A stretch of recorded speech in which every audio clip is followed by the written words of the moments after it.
लाए सजीवन लखन जियाए, श्री रघुवीर हर सिर लाए। हनुमत कीन्ही बहुत बड़ाई, तुम मम प्रिय भरत ही सब भाई। सहस बदन तुम रोजस गावे, अस कहि श्रीपति कंठ लगावे। सनकादिक ब्रह्मादि मुनीसा, नारद सारद सहित ईसा। जब कुबेर दिगपाल जहाते, कवि कोविद कहि सकल कहते। तुम उपकार सुग्रीव की राम मिलाए, तुम्हारो मंत्र विभीषण माना। लंकेश्वर भय सब जग जाना। की है आरती, पापियों को पाप से है तारती। सभी खड़े हो जाएं। भागवत भगवान की है आरती, पापियों को पाप से है तारती। श्री भागवत भगवान की है आरती, पापियों को पाप से है तारती। अमर ग्रंथ ये मुक्ति पंथी, पंचम वेद निराला है। नवजोत जगाने वाला है। ये अमर ग्रंथ ये मुक्ति पंथ ये पंचम वेद निराला है। नवजोत जगाने वाला है। ये अमर ग्रंथ ये मुक्ति पंथ ये पंचम वेद निराला है। नवजोत जगाने वाला है। ये अमर ग्रंथ ये मुक्ति पंथ ये पंचम वेद निराला है। नवजोत जगाने वाला है। हरि नाम यही हरि नाम यही हरि नाम यही हरि नाम यही। जग की मंगल की आरती, पापियों को पाप से है तारती। श्री भागवत भगवान की है आरती, पापियों को पाप से है तारती। शांति गीत पावन पुनीत पापों को मिटाने वाला है। हरि दर्श कराने वाला है। ये शांति गीत पावन पुनीत पापों को मिटाने, पापियों को पाप से है तारती।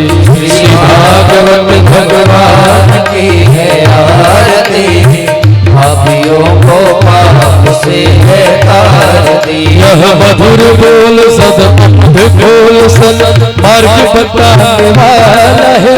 बिगड़ी को बनाने वाला है। यह मधुर बोल सदबुद्ध बोल सन्मार्ग बताने वाला।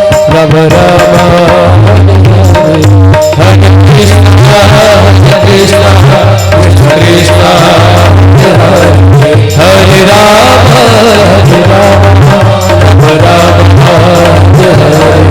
हरे कृष्ण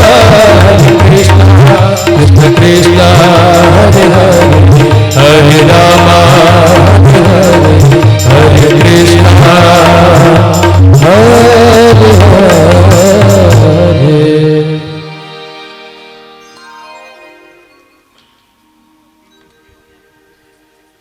हरि हरि।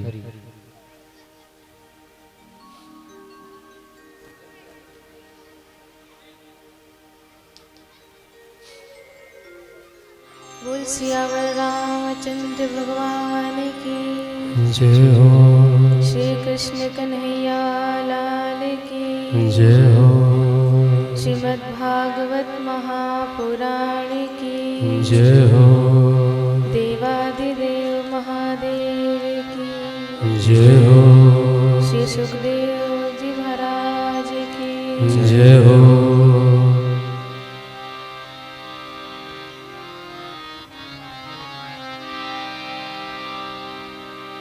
वर्णानामर्थ संघानां रसानां छन्दसामपि मंगलानां च कर्तारो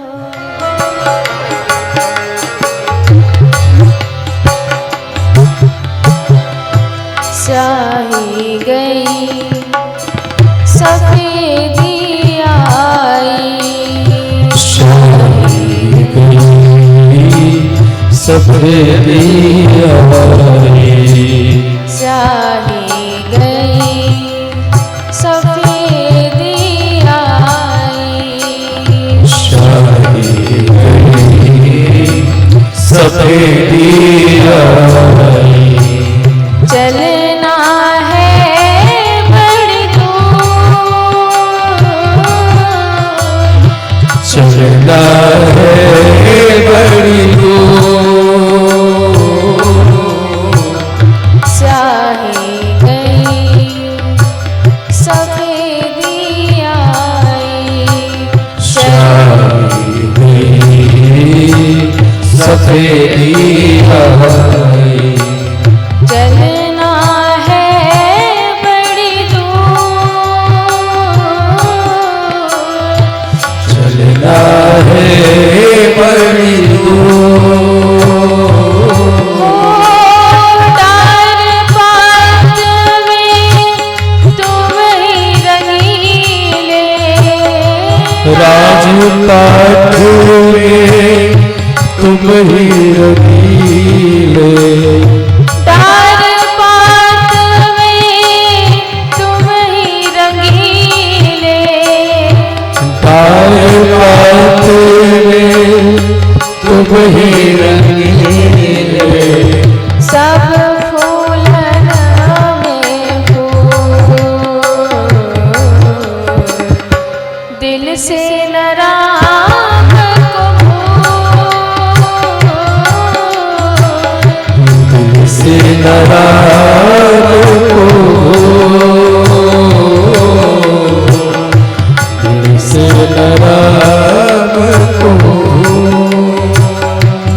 साधो दिल से न राम को भूल, साधो दिल से नाराज को भूल।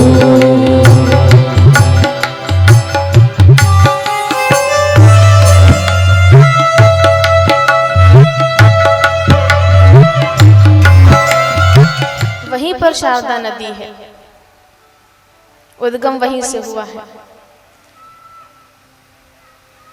और गंगा नदी का संबंध है क्योंकि जब परीक्षित महाराज को श्राप मिला तो उनका कल्याण करने के लिए सुखदेव जी महाराज जी ने इस कथा का गायन किया गंगा जी के तट पर। और श्रीमद् भागवत में सबसे बड़ा स्कंद है 10वां स्कंद,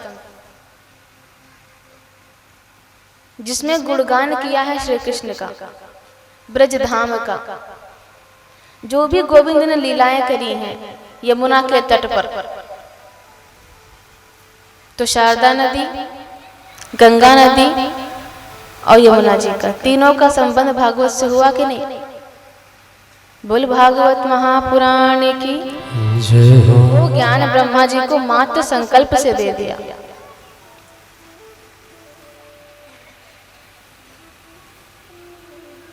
जिसकी सत्ता से ये असत्य जग भी सत्य मालूम पड़ता है।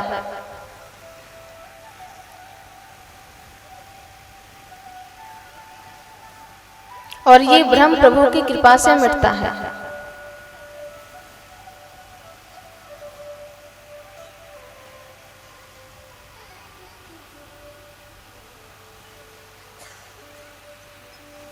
धामना स्वयं सदा निरस्त कोहकम सत्यम परम धीमहि। ये जगत जो सपने की तरह है, इसका भ्रम टूट जाता है जिसकी कृपा से उस परमात्मा को प्रणाम करता हूँ।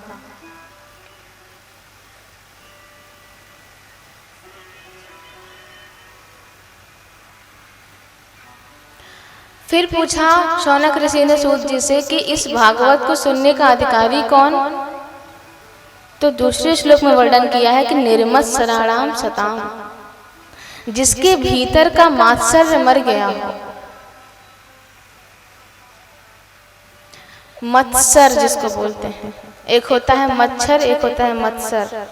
मच्छर जो हो रहा है वो जो हमको दिखता है और बाहर से काटता है, एक मत्सर होता है, थोड़ा ही फर्क है। वो मत्सर हमको भीतर से काटता है। कब काटता है? किसी का उद्गम देख के। ये व्यक्ति अभी मेरे नजरों के सामने कुछ दिन पहले कहाँ था और आज कहाँ पहुंच गया है। अब भले मैं ही मिट जाऊं, पर इसको मैं आगे नहीं बढ़ने दूंगा। इसका इतना अच्छा घर कैसे बन सकता है? इसकी इतनी अच्छी नौकरी कैसे हो सकती है? ये इतना खुश कैसे हो सकता है? तो दूसरे का उद्गम देखकर जब हमारे हृदय में ईर्ष्या का भाव आता है, लोभ आता है, चिढ़ पैदा होती है, उसको मात्सर्य बोलते हैं। ऐसों पर कभी प्रभु की कृपा नहीं होती है। वो इस जगत में ही भिन्न भिन्न योनि में आकर ऐसे सड़ते रहते हैं, अपने अभिमान में चलते रहते हैं। जब दूसरे का उत्कृष्ट देखकर हमारा मन भी प्रसन्न हो जाए, जब हमारे मन में ये भाव आ जाए कि ये व्यक्ति कहाँ था, आज कहाँ पहुंच गया, कितना परेशान रहता था, आज सब कुछ संपन्न हो गया है। भगवान करे ऐसी किस्मत सभी की हो। जब दूसरे की खुशी में हम खुश होने लगते हैं, हमारा उद्गम उसी दिन से प्रारंभ हो जाता है। एक बात जानिए और महसूस करिए कि किसी के दुख में आप दुखी आसानी से हो जाते हैं। घटिया से घटिया व्यक्ति भी दुखी हो जाएगा। किसी को रोता हुआ देख के दया आ जाएगी, किसी को दुख में देखकर आदमी बैठ जाता है।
तो हम लोग सुन रहे हैं, आप कथा कह रहे हैं, लेकिन ये बताइए सुखदेव जी ने परीक्षित को कथा क्यों सुनाई? अगर परमहंसों की कथा है तो इन्हीं का आपस में लेन देन चलता रहता, विचार चलता रहता, चर्चा होती रहती।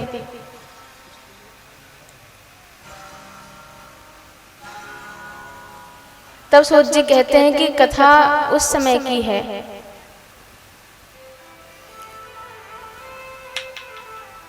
जब कौरवों की और पांडवों के युद्ध में कौरव परास्त हुए। पूरी धनाश्री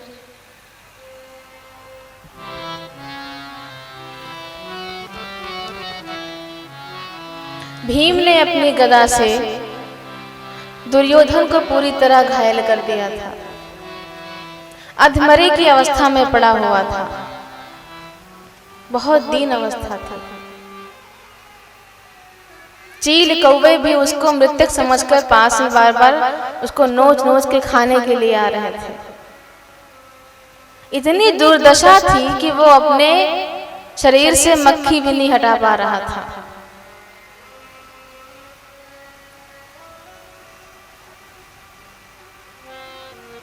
तो उसके पास फिर अश्वत्थामा आता है, कहता है मित्र तुम्हारी ये हालत हमसे देखी नहीं जा रही, मैंने तुम्हारा नमक खाया है,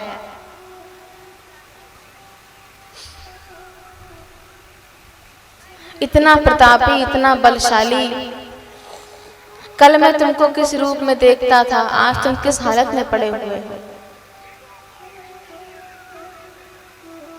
वो मित्र भी कैसा मित्र कि तुम्हारे लिए मैं कुछ कर ना सकूं। बताओ तुम्हारे लिए क्या कर सकता हूं, तुम जो कहोगे मैं करने के लिए तत्पर हूं।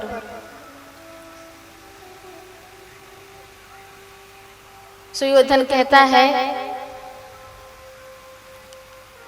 कि सबसे पहली पीड़ा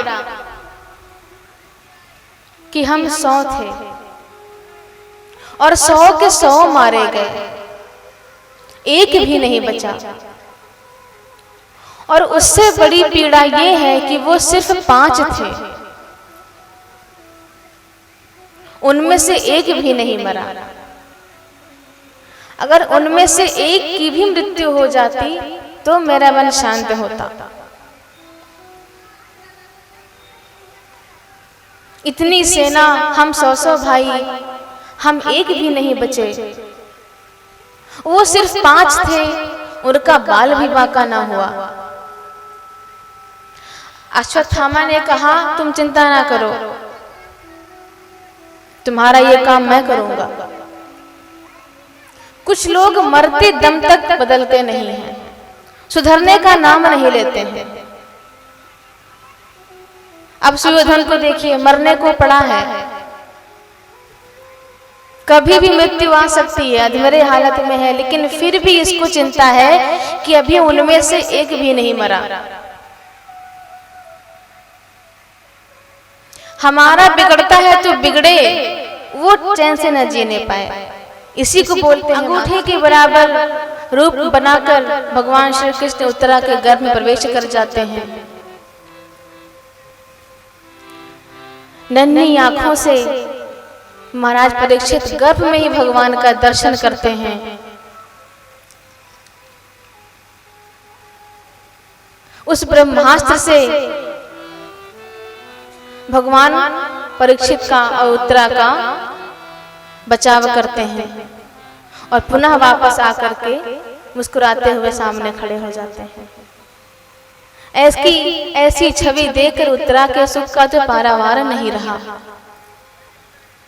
देखिए हमारे भारत में कैसी कैसी माताएं हुई हैं। ऐसी माताएं हुई हैं जिन्होंने ध्रुव प्रहलाद जैसे भक्तों को गर्भ में रखा। ऐसी माताएं भी हुई हैं जिन्होंने राम कृष्ण जैसे भगवान को भी गर्भ में रखा। लेकिन धन्य है उत्तरा का गर्भ, जिसने भगवान और भक्त दोनों को एक साथ गर्भ में पल भर के लिए ही सही रखा। ये हमारे देश की महिमा है, हमारे देश की नारियों का महिमा है।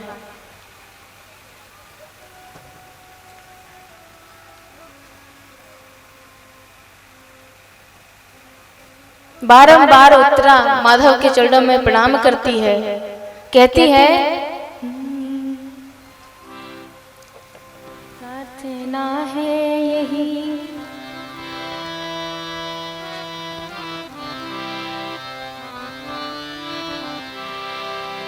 प्रार्थना है यही मेरी हनुमान जी, मेरे सर पे सदा हाथ धर दीजिए।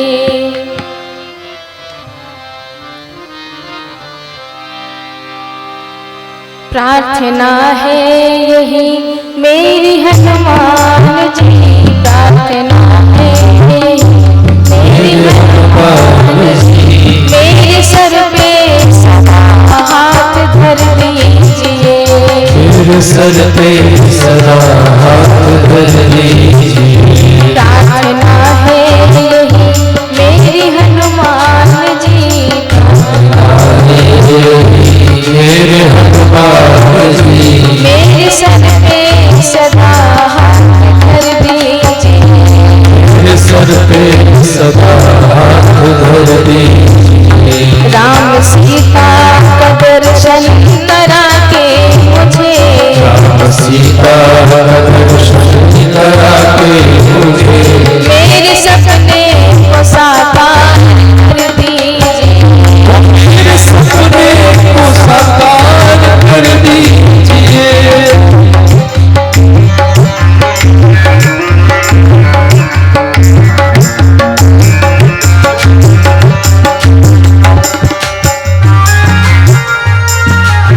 नींद आ रही है क्या पीछे वालों को? नहीं ना? अगर आ रही तो ताली बजाइए, नींद भाग जाएगी। और जो पीछे कुर्सी पे बैठे हैं चेयरमैन साहब,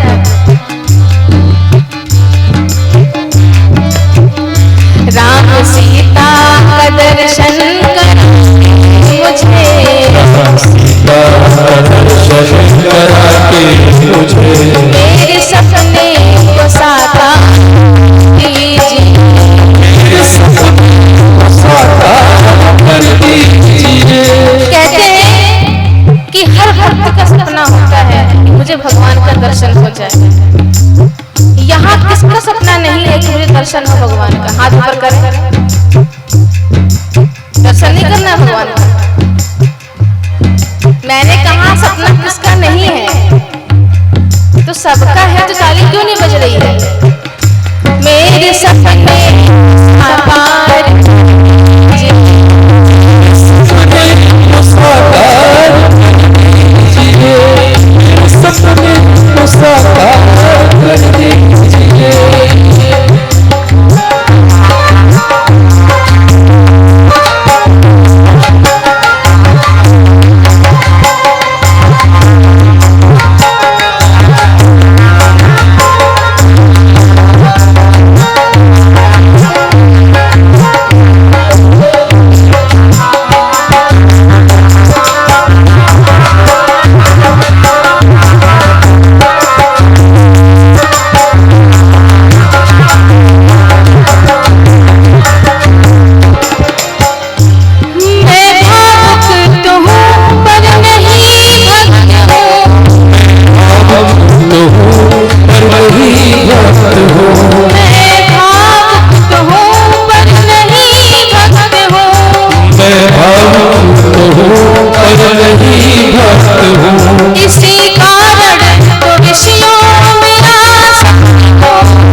आज माता कुंती की भी इच्छा है, गोविंद जा रहे हैं, पांडवों से विदा ले रहे हैं।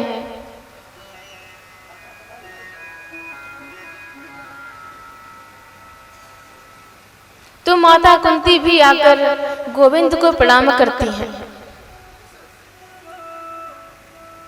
भगवान कहते हैं कि ये उल्टी गंगा क्यों बहा रही हो? तुम मेरी बुआ हो, मैं तुम्हारा भतीजा हूं, मैं जा रहा हूं तो प्रणाम तो मुझे तुम्हें करना चाहिए, और उल्टा तुम मुझे प्रणाम कर रही हो। छोटे बड़ों को प्रणाम करते हैं। कुंती माता कहती है कि यूं बुआ बुआ कह करके मेरे आंखों पर माया का पर्दा मत डालिए। जब जब मैंने आपकी भगवत्ता को देखने का प्रयास किया है, तब तब आप ऐसी बुआ जी कहकर मेरे आंखों पर माया का पर्दा डाल देते हो।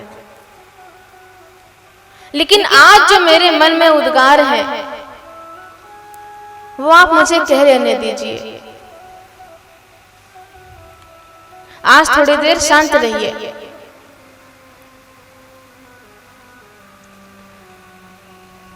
माता कुंती गोविंद का गुणगान कैसे करती है? नमस्ते पुरुषं त्वाद्यं ईश्वरं प्रकृते परम् अलक्ष्यं सर्वभूतानां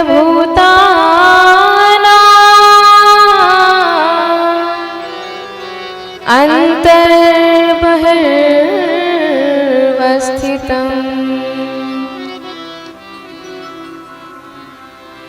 मायाजवनिकाच्छन्नम् अज्ञातोऽक्षजमव्ययम् नालक्ष्यसे मूढदृशा नटो नाट्यधरो यथा तथा परमहंसानां मुनीनाममलात्मनां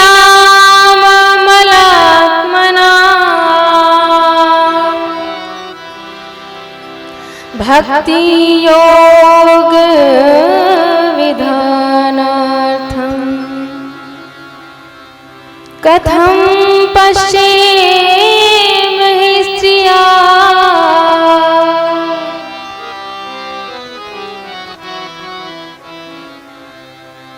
कृष्णाय वासुदेवाय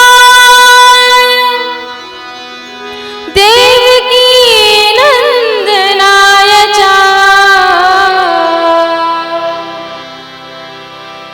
नंद गोपकुमाराय गोविंदा। माता कुंती कहती है विविदा संतो न शाश्वत तत्र तत्र जगत गुरो।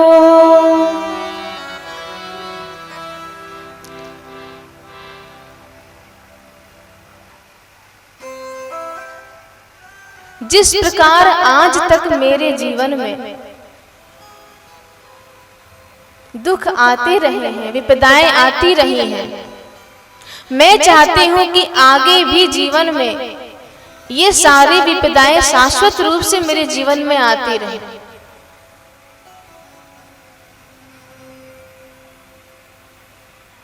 कोई मांग सकता है ऐसा भगवान से कि मुझे जीवन में दुख ही दुख मिले? बिना किसी व्रत के, बिना किसी संकल्प के तो व्रत भी नहीं रखते हैं। आज व्रत क्यों रखा? तो बेटा अच्छा रहे। अच्छा, आज व्रत क्यों रखा? तो पति की उम्र बढ़ जाए। आज व्रत क्यों रखा? संतोषी माता का दिन है। आज क्यों रखा? धन लक्ष्मी का दिन है, घर में बरकत आती है। हर व्रत के पीछे, हर नियम के पीछे हमारा डर होता है, हमारी मांग होती है, ये पूजा कर लो वरना ये देवता नाराज हो जाएंगे, ये नियम कर लो वरना हमारे कुल देवता नाराज हो जाएंगे। देवता नहीं हो गए, पड़ोसी रिश्तेदार हो गए हमारे, कि पानी नहीं पिलाया तो गुस्सा हो जाएंगे, रसगुल्ला नहीं खिलाया तो वो नाराज हो जाएंगे, फूफा जी नाराज हो जाएंगे। देवताओं को भी हमने अपने अनुरूप बना लिया है। जैसे हम लोग रिलेशन में अपने रिश्तेदारों में पंचायत करते हैं, देवताओं को भी ना अपना पंचायती बना लेते हैं। भगवानों की दुर्दशा जो उनको मानते हैं उन्होंने ही की है।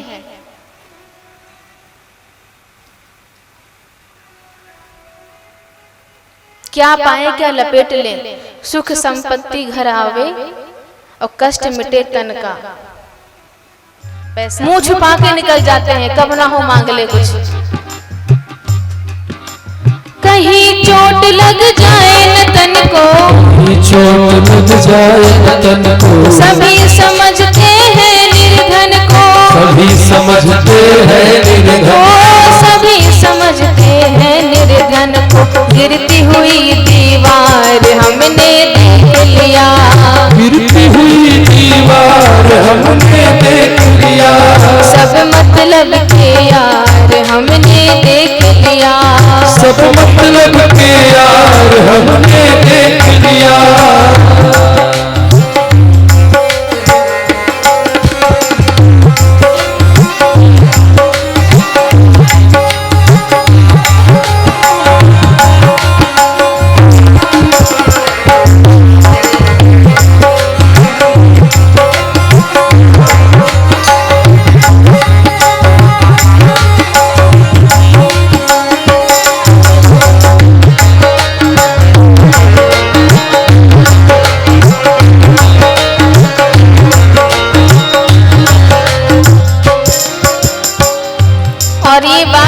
जन जन की है। प्रतिभा का कोई मोल नहीं है, कोई मोल नहीं है, सफल सिद्ध अनमोल वही है, सफल सिद्ध अनमोल वही है। प्रतिभा का कोई मोल नहीं है, सफल सिद्ध अनमोल वही है। हमारे नजरों में कला का कोई सम्मान नहीं होता और अब तो कोई कैटेगरी ही नहीं बची है कि सफल कौन है असफल कौन है। जो जितना बड़ा कांड करता है वो उतना फेमस हो जाता है।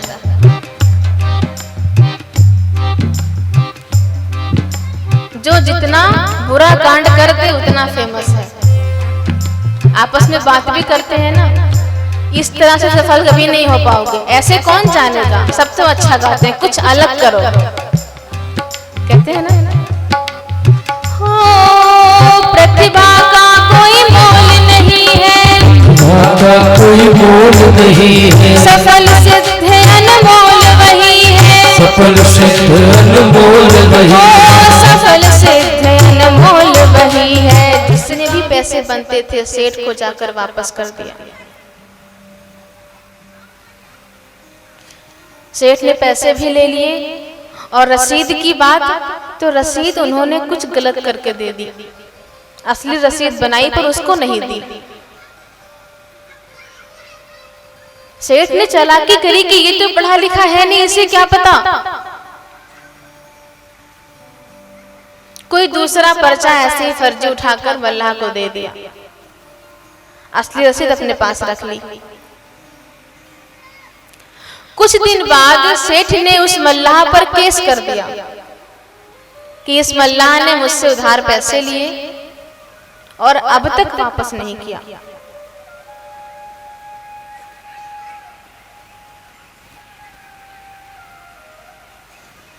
अदालत में जब बुलाया गया उसको, जज ने पूछा क्यों तुमने इनसे पैसे उधार लिए? बोला हाँ लिया। तो वापस क्यों नहीं किया? बोला महाराज मैंने पैसे दे दिए थे।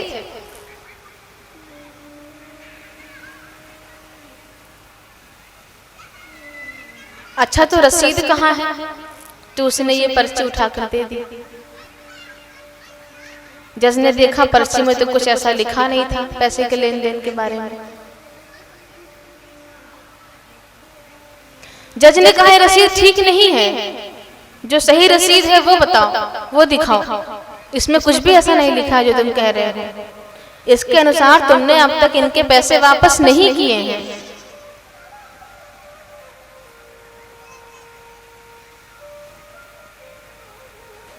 मल्लाह ने कहा कि मुझको इन्होंने यही रसीद दिया था और असली रसीद कहाँ है वो तो गोपाल जी जाने, हम क्या जाने।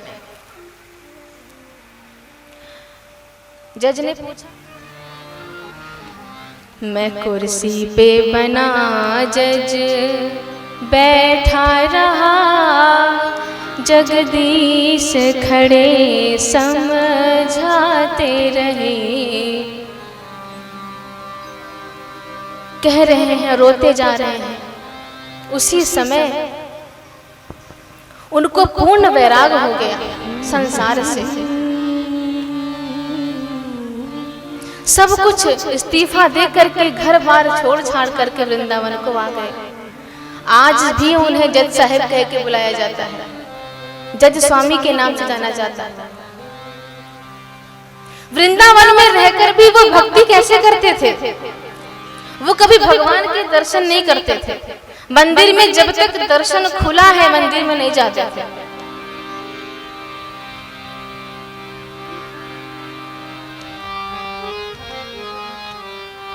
जब भगवान के पट बंद हो जाते थे, दर्शन बंद हो जाते थे, तब मंदिर के प्रांगण में जा करके भक्तों के और संतों की चरण धूलि को माथे पर लगाते थे। लोग पूछते थे कि आप दर्शन क्यों नहीं करते हैं?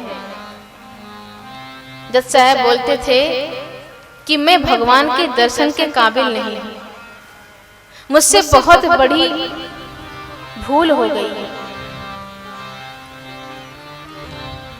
मैं उनके दर्शन के योग्य नहीं हूं।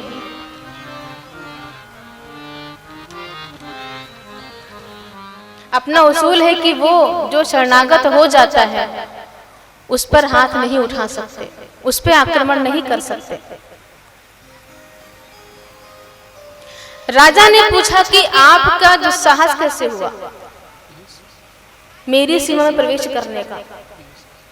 कलयुग ने कहा आपकी सीमा कहां नहीं है, आपका राज कहां नहीं है, आप ही बताइए मैं कहां जाऊं।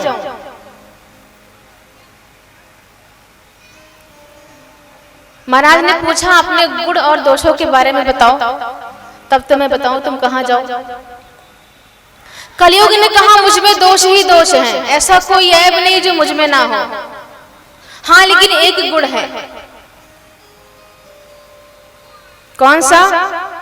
यत् फलम नास्ति तपसा ना योगेन समाधिना तत्फलम लभते सम्यक् कलो केशव कीर्तनात्। अन्य युगों में जो तप ध्यान साधना करने से, तपस्या करने से जो फल मिलता था, वो फल कलयुग में केवल भगवान के कीर्तन मात्र से प्राप्त हो जाएगा। इस गुण पर महाराज बहुत प्रसन्न हुए। संकीर्तन क्या था?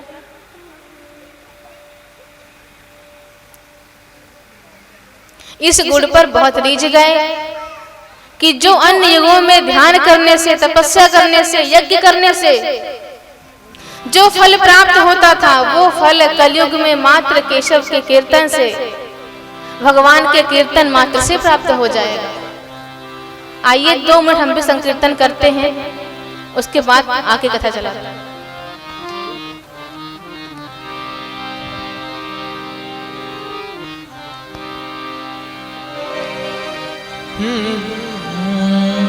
जय राधे जय राधे, जय श्री कृष्णा बोलो जय राधे।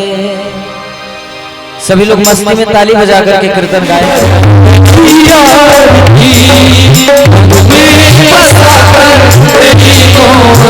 की